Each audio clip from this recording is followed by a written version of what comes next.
to the Business Blueprint Podcast, where we take you on an exciting adventure through our triumphs and challenges and failures in creating and maintaining a thriving 6, 7, and 8-figure business. Get ready to dive into our strategies, decisions, and yes, even valuable lessons we've learned from our missteps. But that's not all. We'll also bring you industry-leading guests who will provide you with their priceless insights and wisdom. Stay tuned because the captivating journey of the Business Blueprint begins right now. Hi, I'm Charles Hatley with the Business Blueprint. And today I'm joined by Rebecca Melone from Melone Hatley PC. And what we're going to be talking about is making the decision to hire your first person, going from that solo partnership or just one or two people that are in a partnership to actually making the decision to hire that first person. We're going to talk about kind of what's going through your mind when you hire that first person, the fears that you have about hiring that first person, and what keeps you up at night when you're putting out that first job ad. So, Rebecca, my first question for you is, who was the first person that you hired in the organization? So our very first hire was a paralegal, and it was, I remember it being really difficult to just overcome that fear of adding anybody to the organization. But specifically when we were looking at the workload, where the time was being spent, where we could kind of make the most out of an employee, that was what made the most sense at the time, was just to get the support on the legal work. And so that way we would have time to focus on some other areas. And so for us, it made the most sense at the time to have a paralegal as our very first employee. And, as I was there too, I remember kind of going through the little bit of math that we understood at the time to try to justify the salary of the person. And, trying to talk about ROIs and salaries and compensation structures and, plans for insurance and 401ks. And looking back, I realized how much we didn't know, but that was okay because, sometimes as long as you're moving forward, progress is better than perfection at any point in time. I want to kind of walk through some of the decisions that were made early on to put together benefit packages. Can you tell us a little bit about the benefit packages that you had set up? Yeah. So from my perspective, having worked at some other small law firms, I knew what it was like to not have health insurance from my employer and to try and go and buy my own health insurance. And I had one employer who offered like a partial stipend or something, but it was a really big struggle. And that was a huge financial concern. It took up a lot of time. It took up a lot of mental energy. And that was something I just didn't want to do to my employees. I wanted to make sure that we offered benefits that were in line with going into a bigger organization. And so when you're talking about 2 people going to 3 people, it's a huge expense, right? But we knew we wanted to build. We knew we wanted to have good people. We wanted to attract good talent. We wanted to keep good talent.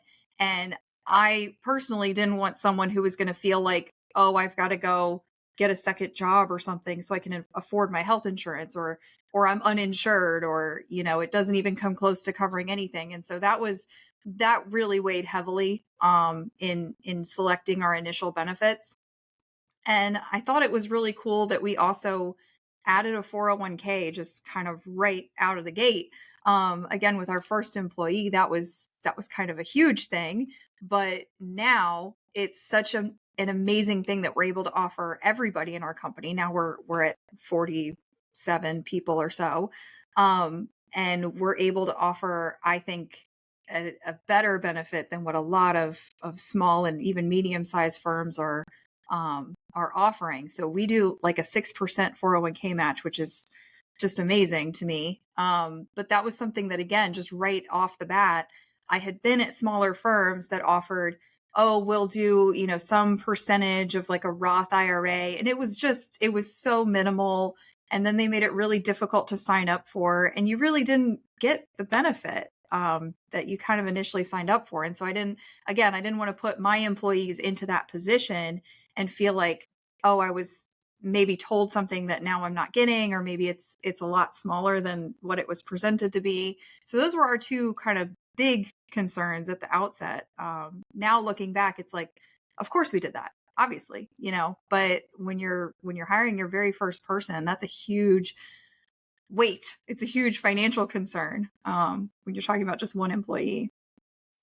It is. And I remember when we were talking about offering, employer paid health insurance and employer sponsored 401k plan, we talked to other small businesses, and everybody said that, oh, we don't do that. We do a sponsored IRA, or we do like a certain amount of money so that you can go out onto the marketplace and buy your own health insurance.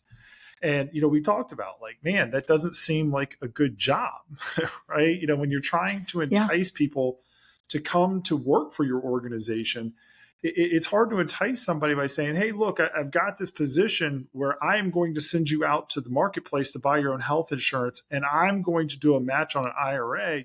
So basically, I'm not investing anything into you as a company. So it was very important for us to have our employees understand that we were investing in them, investing in their Right. ability to grow with us.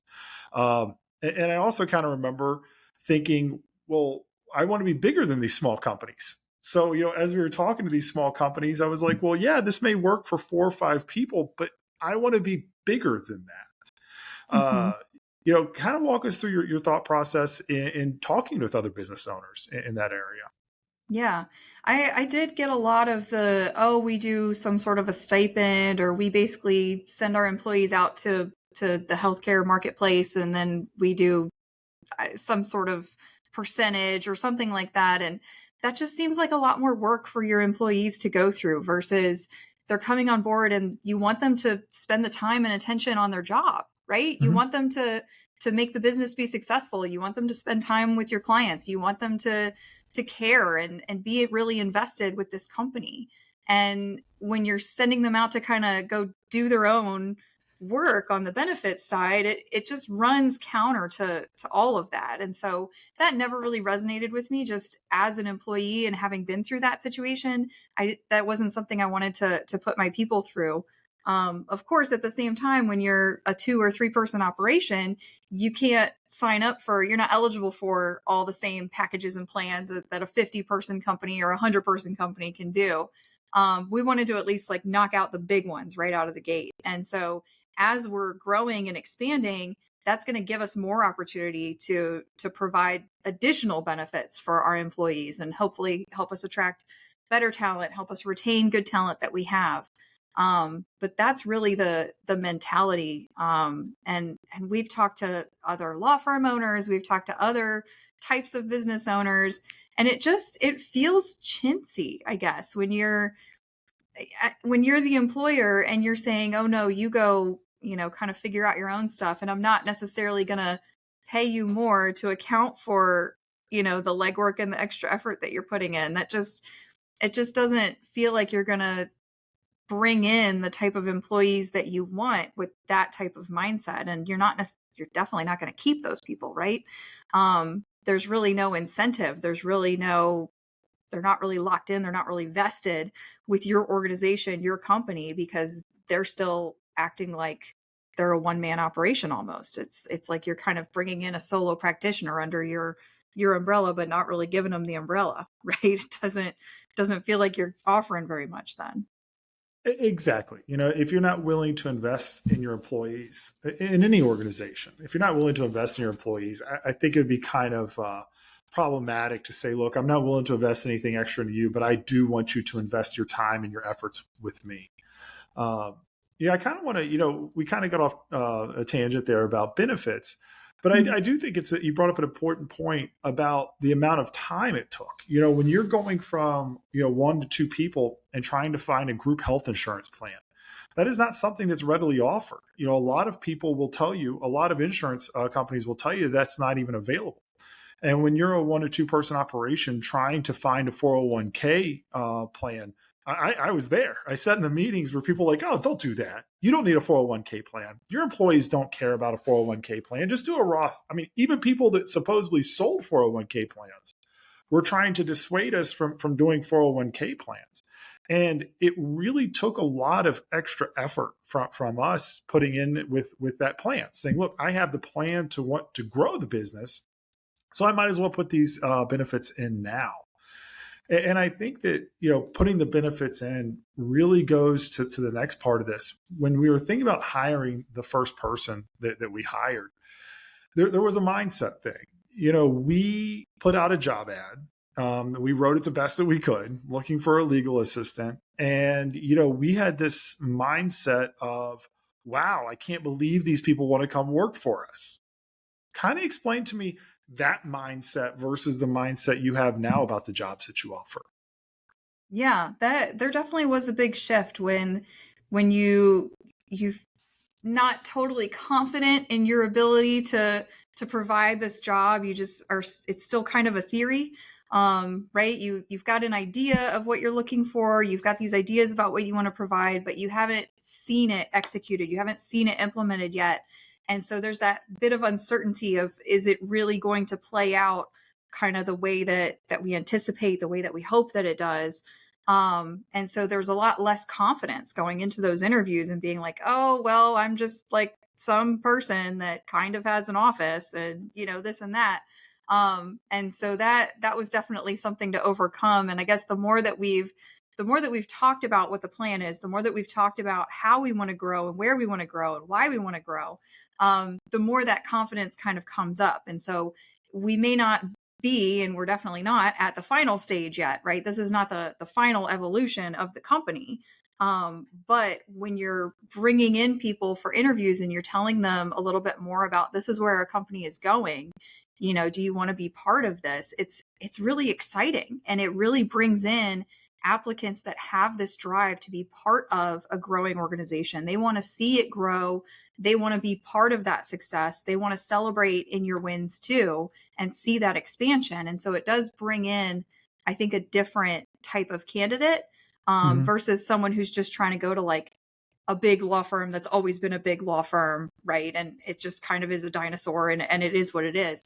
I think you're going to bring in different applicants, and it took us a while to sort of see it from the other side.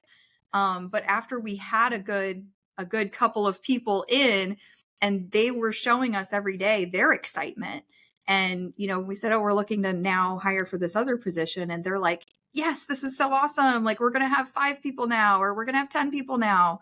It's Mhm. contagious, right? And so it just kind of feeds itself, and you start to feel like, okay, yeah, we do have something really awesome here, something really, um there's a lot of opportunity here. And that does, I think, drive better candidates, and a specific type of candidate, that is willing to grow and expand and sort of learn with you.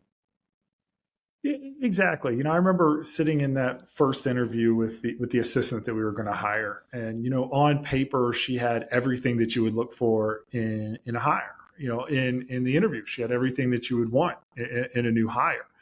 And me saying in my mind, like, wow, I can't believe this person actually wants to work here. And we Hmm. were in a very small, like 4-person conference room, and had one, I believe, 2 offices at the time, 2 offices in a shared conference room in a different office space.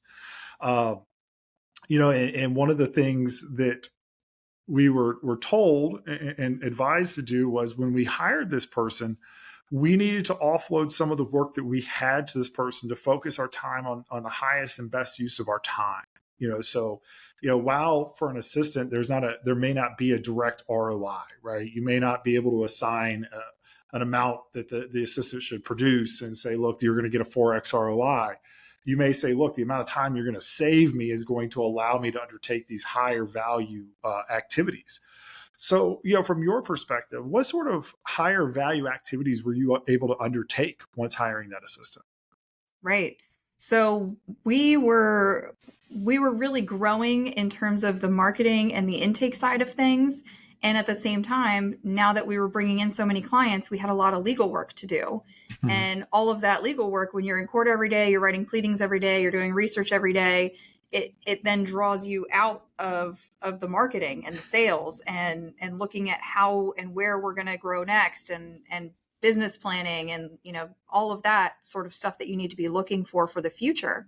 I always say that attorneys really get tunnel vision, and I'm sure it happens in other industries too, but attorneys, especially when you're going into a really highly litigious case or something like that, you get this tunnel vision. You can't see anything outside of these blinders because you're so focused on this person's case and what's going on with this motion and what's going on with the trial that you have coming up, something like that. And so being able to offload some of, working on discovery, some of the client communication, some of the research, some of the drafting, really allowed us to sort of shift back to the sales and marketing side and really keep an eye on, okay, where do we need to grow next? What do we need to hire for next? Where do we need to be recruiting for next? Versus getting just swamped in legal work, legal work, legal work. And it does seem like at a certain point, you really have to pick a lane, right? Either you can be a business owner and you hire attorneys to do the legal work, or you can be an attorney and you can hire managers and other people like that to manage the business side of things. And so when you're kind of straddling between those two things, I think that was where we saw the biggest relief, was just getting out from under some of that legal work and being able to sort of pick your head up and look out into the future a little bit more. Yeah, I know for me, my best use of time during that time period was, looking towards the future, right? You'll never see the future if you're always looking down. The future does not exist by looking down. It allowed me to focus in on marketing. The idea of, no matter how great of a product we offer, no matter how great we were, what we did, to take a step out of that production role and say, look, world, this is what we do. Come look, see what we can offer to you. And then on the sales side, it was having enough time to sit down and talk to people, who are interested in procuring our services and say, look, this is what we can do for you. And I'm actually going to sell you this idea, and I'm going to believe in what I'm telling you, and I'm going to take the time to talk to you. One of the biggest things that I see, in the legal capacity and any sort of small business capacity where you have somebody stuck in production, is when they'll do some marketing, understand, or they tend to overspend to have some vendor do marketing that is very simple. And then when they sit down to do their sales, they expect people to be so blown away by the fact that they do the production, right? And then they're wanting to be idolized because, look, I took the time out of production to sit down and talk to you. Or they rush through those meetings, and rather than sit down and take the time and listen to the potential client, listen to the potential customer, they rush through those meetings saying, look, this is how great I am. If you want me, I'm here. And it seems like those people get forever stuck in production. And we get a lot of contact from people who are looking to get rid of their small businesses and come work for us because they are forever stuck in production. So, that kind of gets to my next question to you. Are you still in production? And if you aren't, what did you do to get out of production? That was one of those transitions that was difficult at first, and now it's like it was a no-brainer. If I had just focused in a little bit, it could have been done more easily, more seamlessly, right? It's like ripping a Band-Aid. There's all this buildup and you're so worried about it, and then you do it and you're like, oh, okay, that wasn't that bad. And so for most of my cases, I was able to sort of smoothly transition them to another attorney just within the firm and say to the client, hey, this is, so-and-so who's helping me out on your case. They're going to be taking more of a lead role. I'm still here. I'm still supervising. I'm still managing. I'm still part of, the organization. But they're going to be the one really in the driver's seat on your case. And all of my clients were really understanding about that. They understood that they were actually going to get more time and attention on their cases from having someone else who's doing that full time, right? They're just full time attorneying. They're not trying to split their time and attention between all of the other stuff that they have going on. And so I did have a couple of cases that lingered for longer than I'd like to admit, and only because it was like, it should be done next week. We should be done in 5 days. And it just lingered and lingered and lingered and lingered. So I did have some trouble getting rid of those, but it wasn't for any sort of issue with the client. It wasn't for any sort of issue with the case. It was just like, I don't really need to worry about this one. Now looking back, it's like, well, maybe it would have wrapped up a little bit faster had I just, ripped the Band-Aid off and transitioned that person over. And so right now today, I do not directly handle any sort of litigation cases. We do assist with management, we do assist with training, we do oversee the cases, all of that. We help our attorneys with strategy, we help our attorneys with whatever they need help with, right? But we don't directly handle clients. I don't have anybody's case that I am, attorney number one on their file, anything like that. Hi, this is Dan Cuneo with the Business Blueprint. Thank you for taking time to listen to this week's podcast. Please join us next week for part 2. Thanks for tuning in. If you found this insightful and entertaining, be sure to hit subscribe below and join us on social media to get more insight into what we are going through each and every day.